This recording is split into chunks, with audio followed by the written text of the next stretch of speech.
Welcome back to the Fantasy Network, everyone. I am Jimmy Nuts, and today we're going to be doing the April wrap-up and May TBR. And April was a bit chaotic, not just for my TBR and reading life, but also my personal life a little bit. I was down for like 4 days, and I got a lot of audio done on those days, but not the best reading week I've ever had, that's for sure. But I got through every single thing I wanted to get through in April. I think I'm going to back off on my ambition just a little bit for the sole fact that I think I'm pretty lucky that I actually completed what I needed to read. And that's quite simply because April was full of a big pile of chunky books. Like 3 books, I think, that were 900 plus pages. They were all very good, but I need to slow down just a little bit. So the first 2 books I read in April were The Mad Ship by Robin Hobb and then Ship of Destiny by Robin Hobb, which are books 2 and 3 in the Liveship Traders Trilogy. I have those reviews actually done, and they were shot a while ago. I just need to edit them and upload them. I try to keep a weekly release, so I have a back catalog of reviews to go. So people who are saying, I thought you were done, but you're just now uploading the reviews, it's okay. I'm just taking my time uploading those. And then there will be a spoiler discussion. I might have 1, 2, or 3 people with me when I do that. So make sure that you're, subscribed to make sure you see that live stream with spoilers, because there's a lot to talk about with Liveship, and I'm really excited. I'm also really excited to get those reviews out there because that trilogy was immaculate. Liveships to me is something that I will reread for sure, and it's something that I'm going to recommend to a lot of people that are looking for a very specific type of fantasy or are just character-driven readers like myself. So Realm of the Elderlings is going about as good as it possibly could. I feel like every book has something to offer, and it just keeps getting better and better, which is great. And as I go through Realm of the Elderlings, I'm also looking for the man in black in that dark tower. That's right, we continued the Dark Tower series by Stephen King here in April, and I'll be continuing that in May as well, as you'll see here in a bit. But finished The Wastelands, which is book 3, and Wizard in Glass, which is, a big book. And that was one of the big ones that I had for April. And I enjoyed both these books immensely. I haven't posted any reviews for Dark Tower yet. They are coming, so if you're excited about Stephen King content, and specifically Dark Tower, you definitely want to make sure you're subscribed, because I'm going to do a review for every single book, I think, unless if I just scrap what I have. We'll see what I do. And I'm definitely going to be having discussions here on the channel with various people about the Dark Tower series, because to this day, right now, being 4 books in, I feel like this is the most bizarre, strange, and it's oddly fascinating series I've ever read. And for some people, that's going to be a miss. For me, it happens to be a major hit, and I'm going to talk more about why that is in my reviews that are going to come out for the Dark Tower series as I do those. But, I think book 4 so far might be my favorite. If it's not my favorite, I would say Drawing of the 3, book 2 was, that I read last month. But it's a close race. And Wizard and Glass had a couple things in it, and I'll talk about in a review, but that for all intents and purposes, as a reader, I don't generally like. But it overcame those biases, much like Liveships. I don't like nautical fantasy, and Liveships was able to overcome that and, knock my socks off. Dark Tower did that in book 4 as well, and I'm really just enjoying what Stephen King is offering in his imagination. Is one of the most grandioso experiences that I've had in fantasy so far, so I'm excited to continue that and look for those reviews out pretty soon. So those were like the 4 major ones I really wanted to get done, and if you remember, I said I was going to read Mad Ship, Ship of Destiny, Wizard in Glass, Wastelands, and those are 4 pretty big books, right? And they're awesome. And then I was an insane person, right? And I just threw in Fires of Heaven and Mort by Terry Pratchett, and I got both of them done. And very different experiences between those 2, but those were the 2 that kind of put me over the edge, where I had to read extra to get through these. And I read a lot as it is, and I'm not a terribly slow reader, but I'm not the quickest either. But I really had to push myself. And if I actually hadn't been down for a week sick and listened to 10 hours a day of the audiobook for Wheel of Time, I don't even know if I could have got through it, but I did.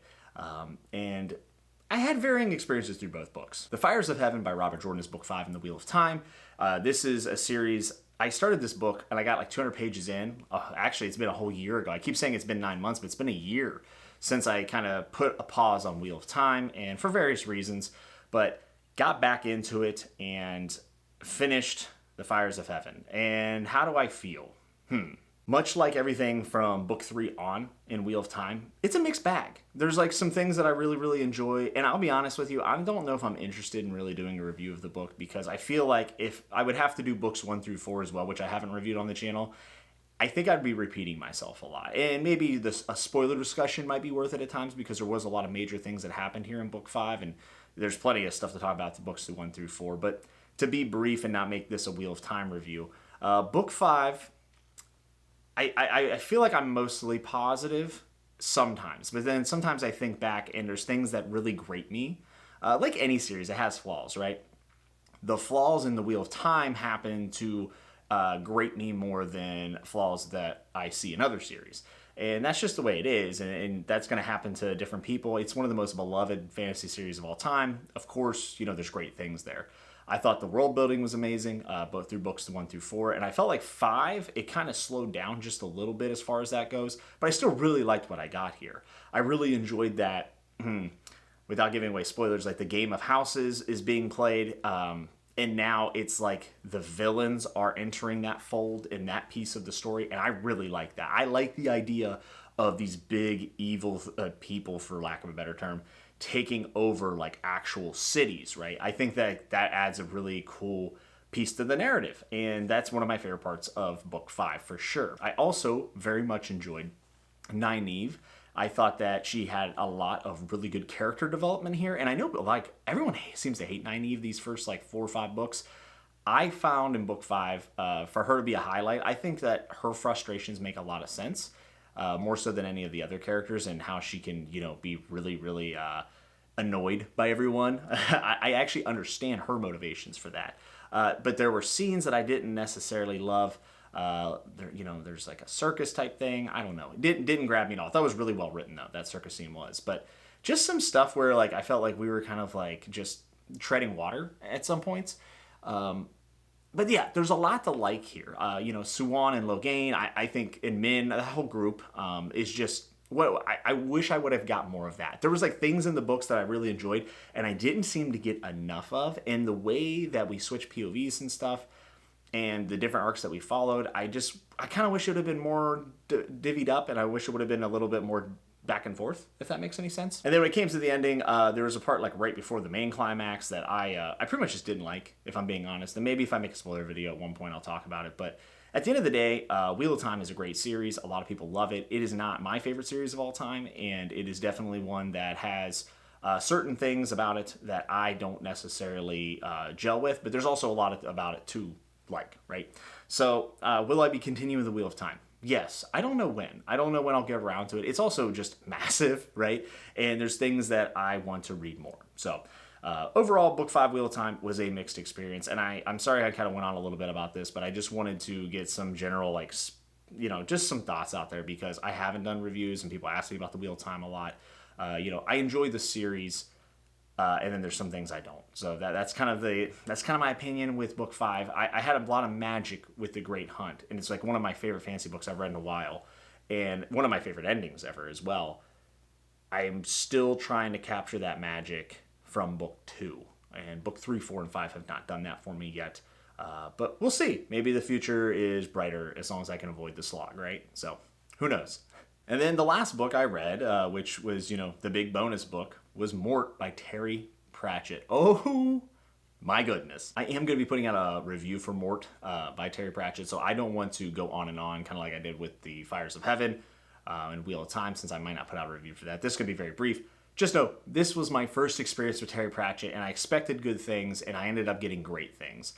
I expected to laugh. I expected to find it charming. I did all those things, but I am so surprised by how good the plot was.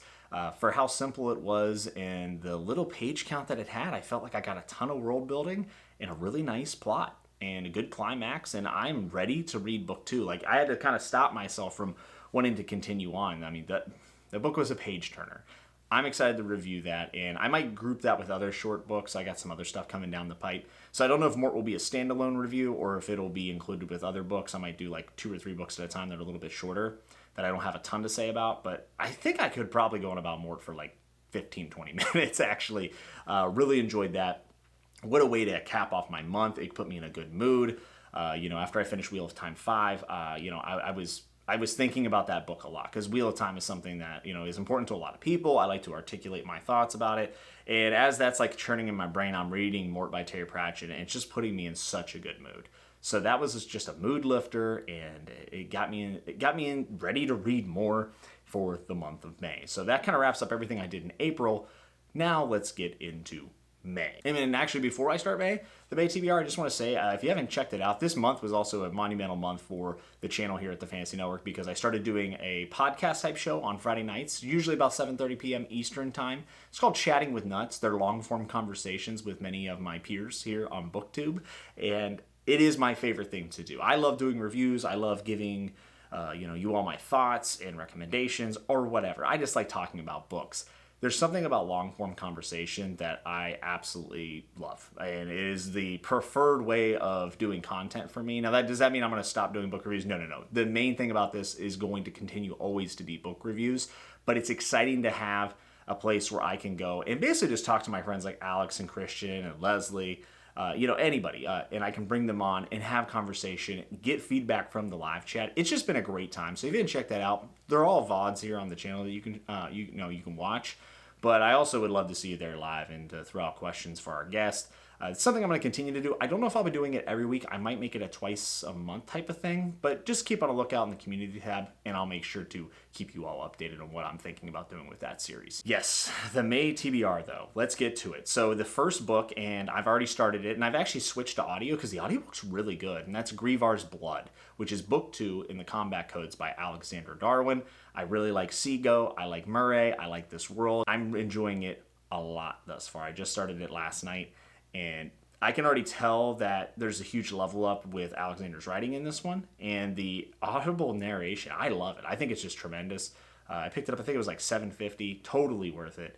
And I'm also excited because a new cover has been revealed, and it is excellent. And then another book that I'm actually reading alongside Gryvars Blood right now is The Wind Through the Keyhole, which is the novella in the Dark Tower. It's considered right after 4, so it's 4.5.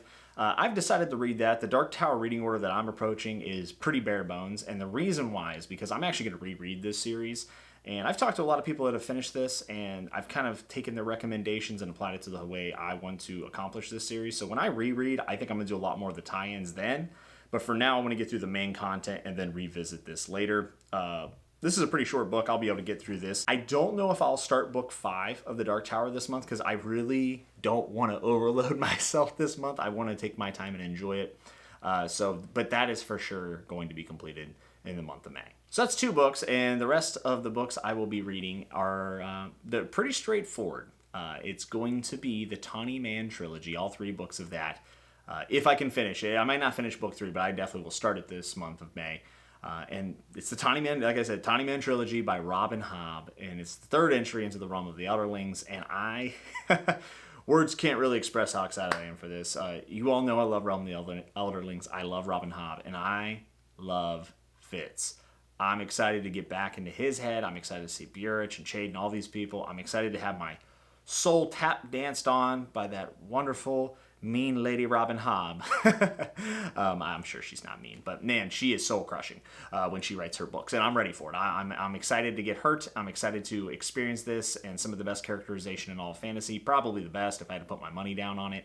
And Tawny Man is going to be awesome. I already know it. I'm excited. I'm ready to read it, and I'll probably be starting that this coming week after I finish The Wind Through the Keyhole, and then we'll just plow right through that trilogy. That's it. It's just 5 books this month, and I'm actually excited because in April I did 6, which seems only one more, and I know a lot of other people can read a lot more than that, and that's fine. But for me, I kind of wanted to take a step back because 4 of those 6 last month were massive books, 800 plus pages, 900 plus pages. This month I have 5, but 2 of them are very short. Wind Through the Keyhole and Gryvars Blood are going to be very leisurely reads, and I'm excited for them. And then I can really hone in on Tawny Man, which those 3 are pretty large books. So I think I'm going to have a better pace this month, and I don't think I'm not going to be going as crazy towards the end of the month. Because for some reason, I set these arbitrary TBRs, and I get, I got to finish it. If I say I'm going to do something, I like to do it. So I think I'll be able to accomplish this month, and I'm really excited for this month of reading. What are you reading? I need to know. I need to know because I'm starting to get the itch. Realm of the Elderlings, I'm not anywhere near done, really. But, Tawny Man, and then I'll have, 7 more books after Tawny Man. Once Realm of the Elderlings is done and Dark Tower's finished up, my schedule's opening up a little bit. I don't know when I'm going to start Malazan. 5 War Angels is coming down the road this year for sure by Brian Lee Durfee. And then Red Rising has taken like #1 spot on my TBR as far as when I'm done, because I don't want to start any more series right now. And then for some reason, folks, I'm just going to tell you now, and I don't know when it's going to happen, but the Name of the Wind has just been staring at me on my shelf. I've been sitting there and just looking at him saying, it might be time. It might be time for some Kingskiller. We'll see. And this ain't happening this month, but maybe later in the summer. Those are just some things on the horizon that I'm thinking about. But I want to hear what you're reading so I can add more to my TBR. So get down in the comments. Let me know what you're reading in the month of May. What did you read in April? I feel like a lot of people had a crazy April. I don't know. Ambition was in the air, I guess, for April. We'll call it Ambitious April. But if you like this video and you want to see more like it, go ahead and hit like and subscribe, and I'll be bringing out some new reviews. Mad Ship review, Ship of Destiny, every book I mentioned in April, other than The Fires of Heaven, will probably have a review. And I might review The Fires of Heaven, because I do have a lot more to say. And I know some people are going to hear that I had like a mixed opinion on it and want to know more because they don't agree with me, and that's cool. But I don't know, we'll see. So if you want to see all that content, again, make sure to hit like and subscribe, be on the channel, turn on the bell, all that good stuff. And we got some more chatting with Nuts coming down the pipe. I'm going to try to get some pretty awesome guests. All the guests so far have been just tremendous, and I want to thank everyone who has supported that series here on the channel and continue to support me in all I do. I really appreciate it. Appreciate you taking your time to watch this with me just talking about the books I'm going to read, and I'm excited to hear what you have to read in May down in the comments. So until I see you next time, be safe, be good, and remember to always keep turning the page.